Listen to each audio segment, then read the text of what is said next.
Baye matoko Baye matoko. Bonjour chers téléspectateurs, ndembo mesana ko yamba biso liboso ya ba écran na bino. Toye lisusu na kati ya émission na biso bakolo ndule. Toyambi lelo mutu moko bien na banzi ngana bino to découvrir ensemble na kati ya émission. Papa bonjour. Bonjour maman Clarisse. Comment nani? Comment nangai oyo ya libota ezali bukaka walengo François. Mais na milieu na biso ya ndule. Bali nga Dex Tumumpa. Voilà. En tout cas papa tozali na sengo makasi ya koyamba na kati ya émission na biso. Na ndengo botama wapi okola ndenge nini na famille makambeleka na ndenge nini otanga wapi obala en tout cas osala nini? Non mais nga naza na botama na Congo, naza congolais pur. Na vrai Congolia. Donc na botama na Kin, papa nanga bana osala na Onatra, et maman nanga zalaki vendeuse à légumes. Chaque fois qu'on vendait autre cas de légumes dans la salle de la moto, donc Azaki chanteuse de la rue qu'on a partiré à clientèle. Alors là, on a connu la Kauka, na Kauka et la seule école primaire na Saint-Jean-Berquimans. Et quand on a l'école de navigation, peut-être petit séminaire à Navarre. On a jamais la Kauka, on a la Kalama. C'est quoi parcours universitaire? Non, parcours universitaire, après d'abord humanité et d'abord secondaire, maintenant à Téné, c'est d'abord à Téné d'Engiringiri. Vous comprenez, à Téné d'Engiringiri et puis après secondaire, à humanité na INA. Aussi, on a un institut social d'Engiringiri. Mais je suis lamentable parce que c'est un domaine dans la vie. Après, on a INA, je suis professionnel, avec P majuscule, il y a blaguité. Dans le domaine de la musique? Oui, dans le domaine de la musique, bien sûr. Nous avons fait acteur au cinéma. Nous avons joué film au Longo. Il y a une réalisatrice congolaise, Clarisse Mouvuba. Le film, on a été tourné à travers l'Europe. C'est en quelle année? Entre 2012 et 2013. Entre 2012 et 2013. Et nous avons fait compteur, nous avons fait compte, nous avons fait trio. Et donc voilà, c'est un peu tout. Je suis aussi reporter, je fais la prise de vue. Papa François est marié? Oui, oui. Mais comment vous allez Singleton, Kitogota. Oui, nous avons même Mbwaki. Donc voilà, c'est ça. Père de combien? 2 enfants. Mon petit Nanga, le Bosso Gradi, il est à l'année de côté de Ndoulé, avec Abal. Si vous parlons d'un parcours non musical, et banane d'engagement, et l'eau qu'on est inspiré au salaire. Non, mais il est inspiré les athées. C'est-à-dire que quand on a fait la libote en abisso, il y a un mouvement scout. Alors, surtout à quel réunion la scout avant on manga. Alors, tant que on a fait du camp, tant que on a fait du camp, on a fait une voix beaucoup perçante. Si bien que chef d'unité, c'est le petit Louveteau là. Donc déjà je chantais bien à partir de scout. Et tant qu'on a avancé dans la classe, nous avons avancé l'école primaire Saint-Jean-Berquimans, nous avons avancé Kenge, Père Bernard Vandelben, à Koufa. Tant qu'on a formé un petit chanteur de Kenge, nous avons demandé à Ici, à une Kinshasa. Comme il fut un catholique, il y a un recrutement dans l'école primaire Saint-Jean-Berquimans na Kauka. Alors, les Rayaka, nous avons la 4e primaire, nous avons convaincu à travers le thème de Nangaï. Si vous, papa François, quand il y a une expérimentation, nous allons voir en dehors. Oh, en dehors, il y a une expérimentation qui est dans la cité. La cité d'abord na bandaki na orchestre Kanakush cliqué bango. Les acteurs orchestre bana liwala il y a un bon chanteur Toto Boucher et à son âme Akufa to banaka robeta enlever les rideaux disons en première il y a vu bana musique. Donc on a participé dans 3 premières années à vu bana musique to banaka en première dans orchestre Ghana. Oh mais ça date hein. Ça date, c'est dans les années 80 tant que vivre la musique et Panzani ba pays ba celle Victoria ngape na Mungwe na côté na orchestre Touchok Oka ezaki orchestre oyo pépinière oyo bana ko former ba musicien oyo bana ko ta na Zaiko. Donc à beaucoup de Zaiko aussi là-bas chaque musicien, pas tout le monde quoi, mais certains à aussi là-bas on a beaucoup de Oka, vous en avez moi initiation parce que tout le monde est textuellement le la Zaiko. Parcours musical na yo bandana nini lekye ezole kan lekye. Mais déjà quand on a dit que na chemchemier, il y a de la musique. Pour toi les bossos en 1973 là lambio tanga komba voisin na moko tanga komba master na monga na tanga komba master na lambio nko lambio mission na yo tuna lambio obi bukaka polo moke akose kama be donc voilà. Déjà la chaîne déjà pour musique et bandaki parce que j'ai ballet de gêne. Tant que psycho qu'est-ce qu'il y a cité bamaniko parce que bamaniko c'est parce qu'il y a opportunité il y a autant en Aïna mais comment il faut solliciter certains musiciens à Aïna la section musique et il y a des parmi baoyo bamaniki pour solliciter qui n'a orchestre Kanako avec ta batterie et tant que ta première à vivre la musique tant que vivre la musique et Kabani il a fait la lumière en live bah orchestre toujours aucun avec ta première à Zaiko bah il faut solliciter là avec ta alors tant que Zaiko et vous avez un problème en 1989 tant que Panzana bah monsieur bah que c'est la Zaiko famille là dé alors on a été famille n'a pas balinga qui n'a continué na mouvement là après na la valise n'a ngai na kinaki Gabon na kinaki expérimenter maintenant la somme il y a un package artistique n'a ngai à l'étranger na kinaki Brazzaville na Gabon na Gabon na bana obet na orchestre manga orchestre manga orchestre il y a une grande compagnie minière il y a manganèse na Gabon. Donc, j'étais bien logé, nourri, quand il a travaillé, mais comme musicien étranger évoluant là-bas. Et là, comment on bénéficie expérience, et puis, même qui savoir faire parce que comment qui encadrer, former médecine difficulté technique, notamment accordage, il y a un instrument, et puis technique, il y a accompagnement, guitariste, et puis il n'y a pas percussionniste. J'avais apporté du Zaiko na Gabon. J'avais apporté du Zaiko na Gabon. Si bien que l'orchestre populaire. Moi, je me rappelle encore, quand on a inauguré l'hôpital Moko na Congo Brazzaville, na Dolizi, on a invité à Gabon mais les gens pensaient que c'était Zaiko. Parce que on a basse, il a formé qui guitariste, tout, donc il a amené du Zaiko na Gabon. Et puis on a fait Zaiko populaire na Gabon. Donc on a Zalaki, disons, parmi les fruits où il y a l'école à Zaiko. Parce que j'ai eu la chance d'accompagner certains leaders de la clan Langalanga, notamment Dido Yogo, Kester, Bimombale, Mambuta Machakado, Banyo Kalong Babozi, et puis on a Oka, chaque fois, on a accompagné ceux qui ont une cérémonie. Keza loko eloko potami nango na makila so kozalaka na modèle obanda kolanda oyo abanda koinspire yo ne bandeli carrière.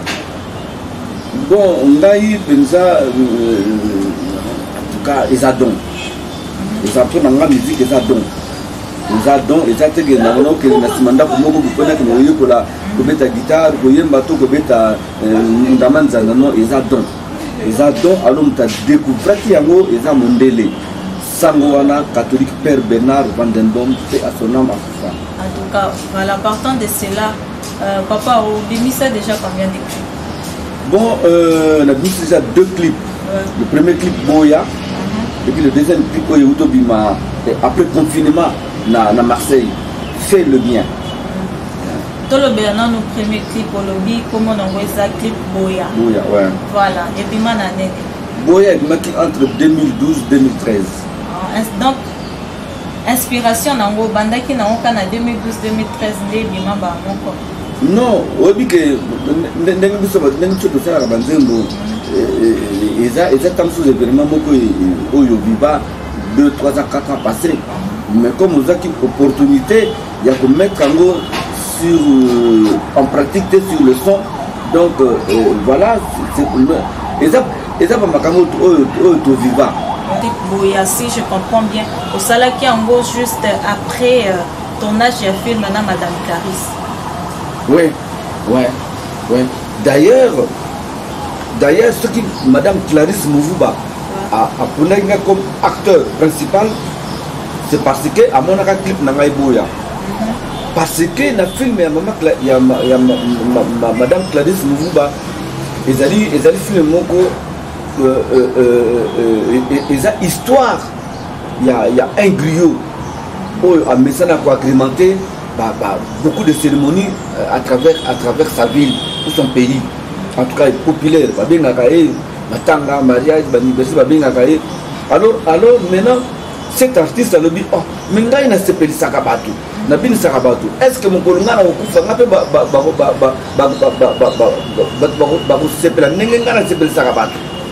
donc voilà l'inspiration de Maman Clarisse. Donc on a joué du rôle. J'étais le griot populaire et maintenant, on a sali semblant au Koufa. Pour Natal, à ceux qui m'attendent, on a eu aux Alanengenines. Et puis, on a m'attend, on a moni, donc voilà un peu l'histoire, il y a film au longo. Ce qu'on a comme ça, album na ya Boya, ambition na ça la kini. Bon, ambition na ezali mais mututu so ka sale loko na ye et a toujours une ambition à bénéficier nango. Ah mais ouais, yo so ko za cultiver, so ko sali au concevoir et la mana yo. L'ambition ezali basomba yango ozambongo et batuko mutaola tango bo ba moni pe ba memela yo ba musubaya nombre de clients et comme billet. Donc on a bicyclette avec ambition et bana et batu comme message et va découvrir musique nanga et s'il postule peut-être de ils allaient que pena message moko la ça qui n'a pas tia. Mais oui, mais nous avons surtout les thème parce que là nous avons ka bikibudi budito ze baka da oh comme les pigments. Voilà. Nous avons surtout c'est comme une dissertation, il y a un thème. Na katia clip no boya. Clip one ils en a combien de titres? Voilà. Album ils en a 5 titres. Voilà. 5 titres, mais le titre phare, la chanson phare, c'est Boya. Et pourquoi 5 titres? 5 titres, bon, c'est une stratégie. Hein? C'est une stratégie. Tout le monde a fait l'album 12, 15 titres. Et tant que l'album,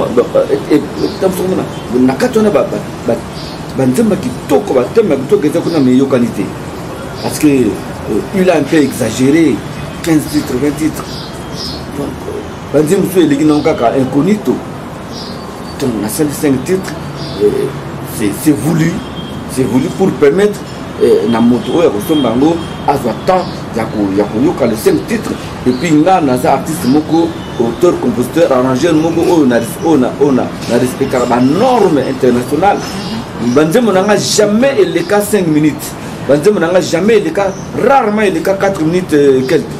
Donc les artistes na 3 minutes et quelques, 4 minutes et quelques. Voilà, papa oko ibisa biso ba difficulté nini au rencontre qu'a vu que ils a premier album na yo kobimisaka. Bon, difficulté artistiquement difficulté ils a artistiquement difficulté ils a pénétré mais financièrement ba mécène bazate pour matière les arts intarissable mais encadrement physique producteur manager bazate le peu de producteurs au bazali awa bazo préféré produire ce qui est populaire. Ce qui est populaire, biso batoza na kata world music, na kata métissage. D'abord, bamatoyi na bango emisana na ba couleur ba musique ko biso sala raté. Ba mona ngolo la musique étrangère, oh les musique kaka national parce que ngana puisaka ba thème na ngai ba arrangement na ngai na culture congolaise. Si bien que la musique na album na nga oyoka ba rythme msusu ya Équateur ezali, ba rythme ya Est ezali, ba rythme ya Afrique australe ezali, ba rythme ya Afrique de l'Est ezali. Donc alors la symbiose wana moi lequel que producteur bazela ba mesana na ba couleur wana te ba mesana kaka ba c'était bien ba mesana ba loko wana biso kanga ati biso ezali une dissertation thème développement conclusion et donc avec précision. Donc ba mesana na c'est comme si ba producteur on peut ba kota ba chiki tende bulindeni. En tout cas, voilà tout Kolanda parcours, il y a Papa François, parcours personnel, parcours musical. Auto Ibisabiso qui a bimisa déjà deux albums. Album Nea Liboso et album Boya. Album Nea Biman à 2012-2014, ils ont peine à 5 titres. Tokotika la place à présent à régie. Bah, la Kisabiso ba extrait album.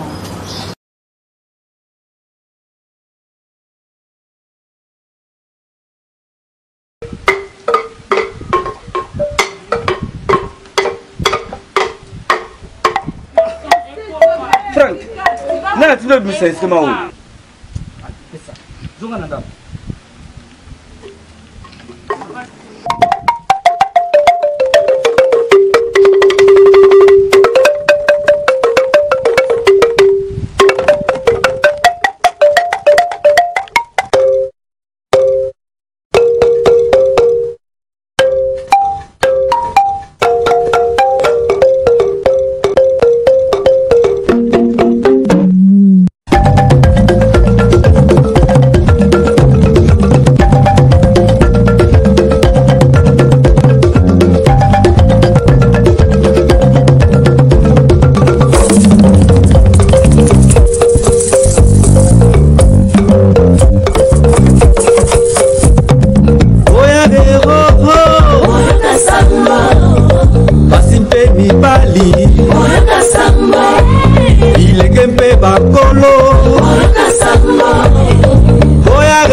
Na vijana sikieni habari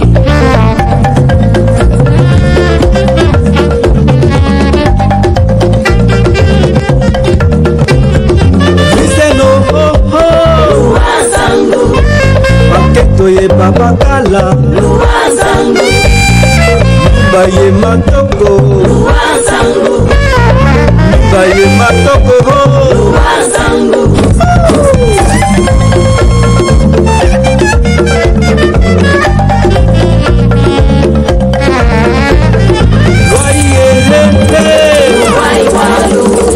Bakajini balume Basakajini songalume Basakajini songalume Bakai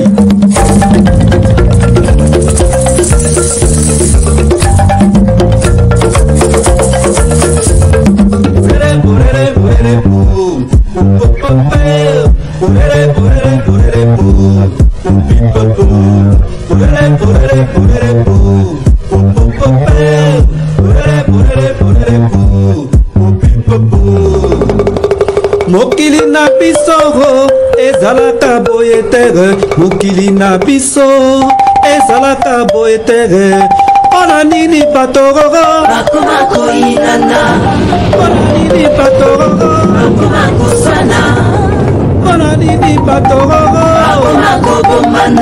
tata nzambi Sambula beto tata nzambi Nevukila beto tata nzambi Vukisa beto Nanzanga ya Noa Nanzanga ya Noa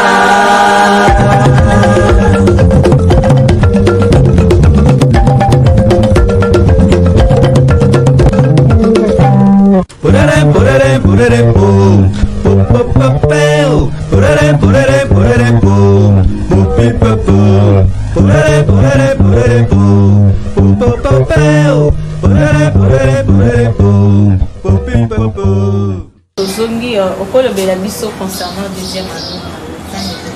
Merci Maman Caris.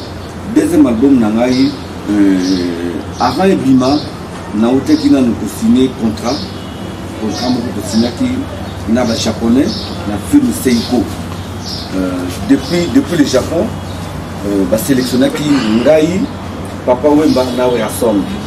Il fallait que ça la tournée nationale en Congo.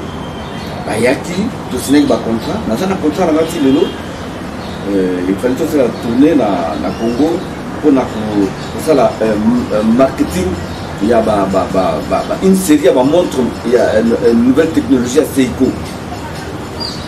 Depuis 2015. Donc, tourner en gros, il y a qui Katana, Tango, grand frère Nabiso, idole Nabiso, il y a Congo, il y a Afrique, il y a montre, Papa Wemba, auteur de paix nationale. Je veux beaucoup à qui avant trop. Parce qu'il y a une matière pour nous faire un autre. Mais nous, ça, publicité n'a été, mais à son mérité. Il faut que l'album n'aille maître d'école. Donc, entre parenthèses, il fallait tout ça tourner à travers le Congo.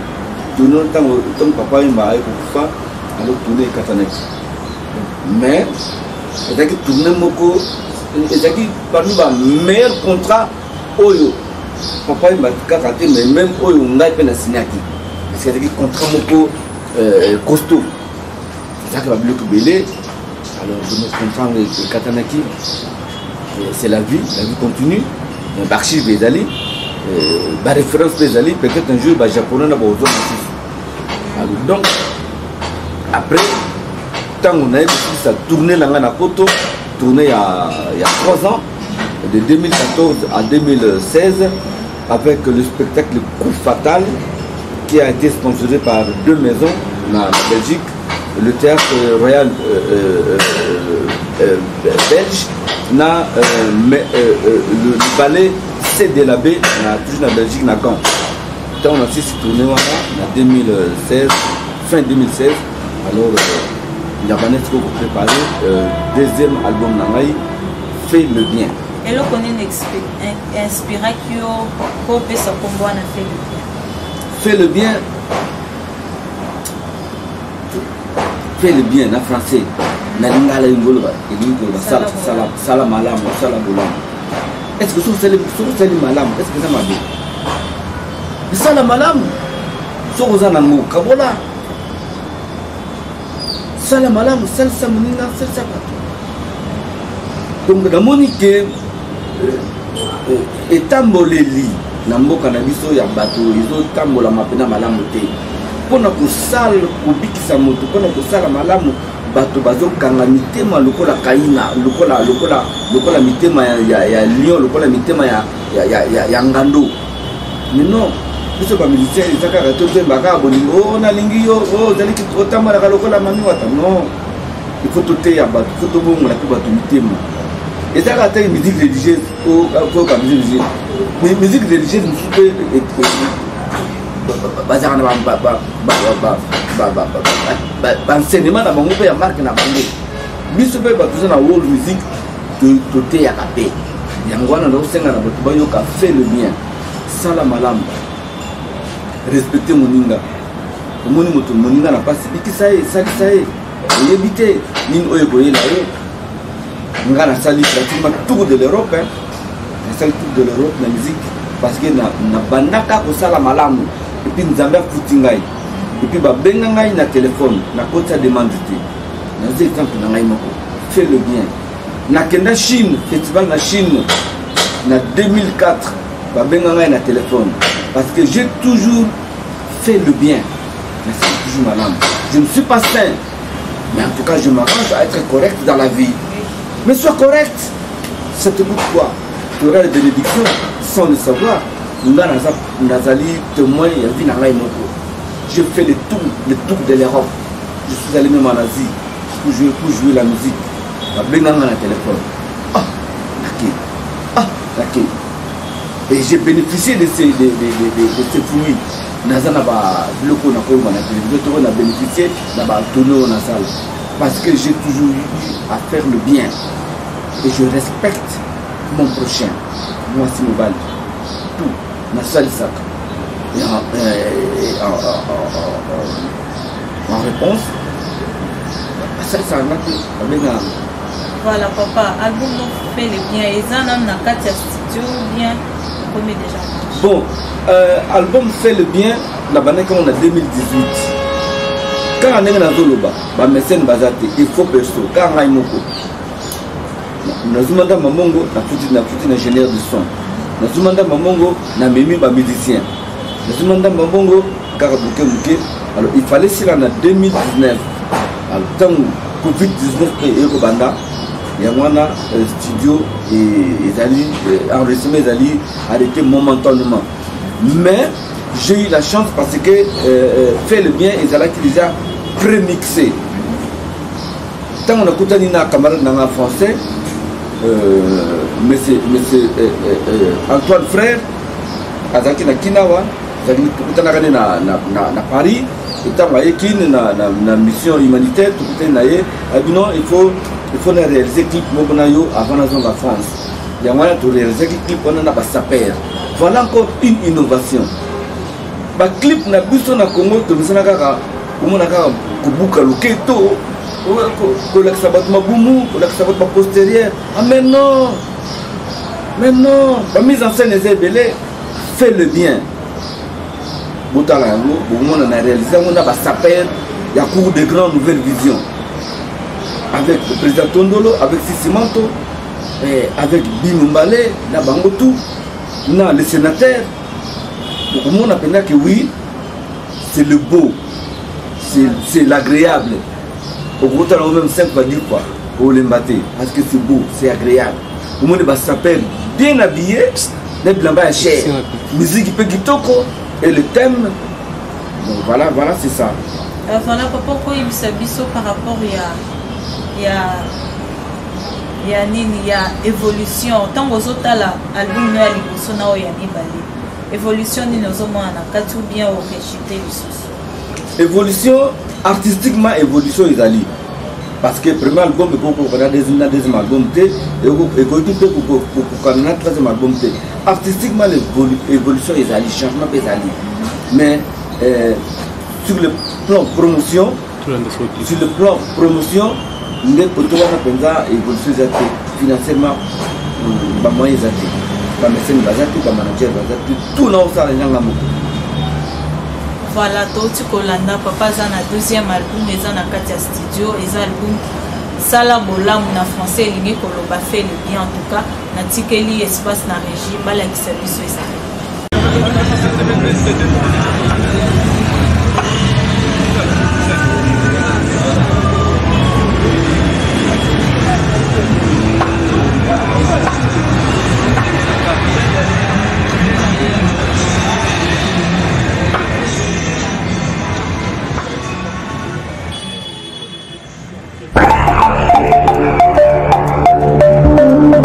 Ne fais pas le mal, fais le bien. Ne fais pas la guerre, fais la paix, fais la paix.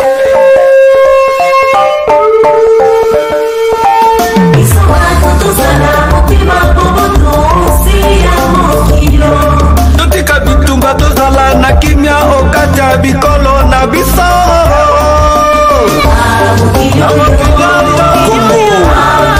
Mon beau pays, Africa, ma terre natale, Mama Africa, je t'aime.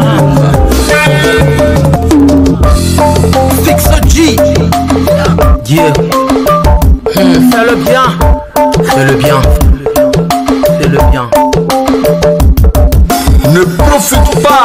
nature pour faire ce que tu veux. Ah non, car tu ne sais pas ce que la nature te réserve.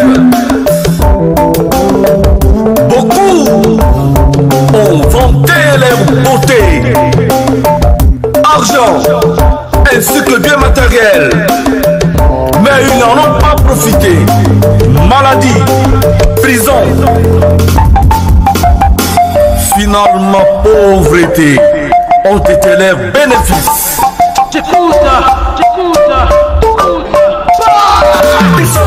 Tozala motema boboto conseil ya mokilo biso bato tozala motema boboto conseil ya mokilo na mokilo yo na mokilo yo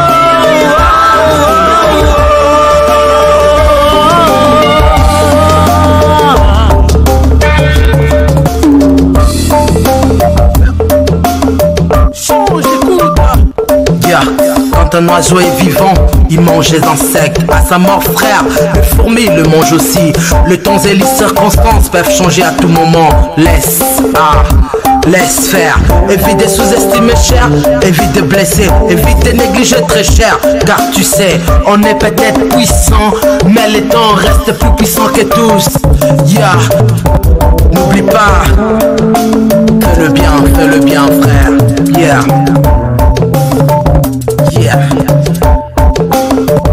Le monde est trop beau, frère. On n'a pas besoin de se faire du mal.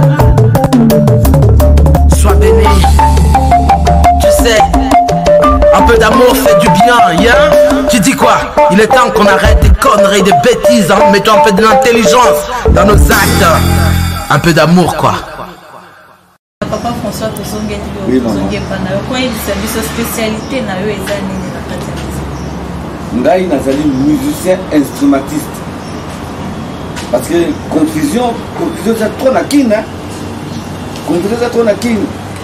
Instrumentiste aza muto abeta instrument. Muto ayembaka aza chanteur. Nga naza instrumentiste.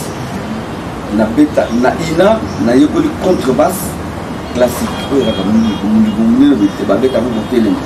Na yekoli contrebasse classique et na beta ka guitare basse. Na beta ka pe batterie ou adonga na kini drum. Na beta ka pe toute une série de percussions. Alors wana comme instrument moderne. Pour un instrument traditionnel, naza maître na xylophone. Na beta xylophone. Nous sommes bien en balafon, mais on a qui va aider à malimba. On a maître xylophone. Donc je joue à cet instrument. Na l'accéléré pour mettre l'instrument dans l'accéléré moi donc on les a dit parce que c'est le on a sali auteur, compositeur, arrangeur, interprète. Voilà, pourquoi il s'est mis sur l'état de lié à la musique congolaise?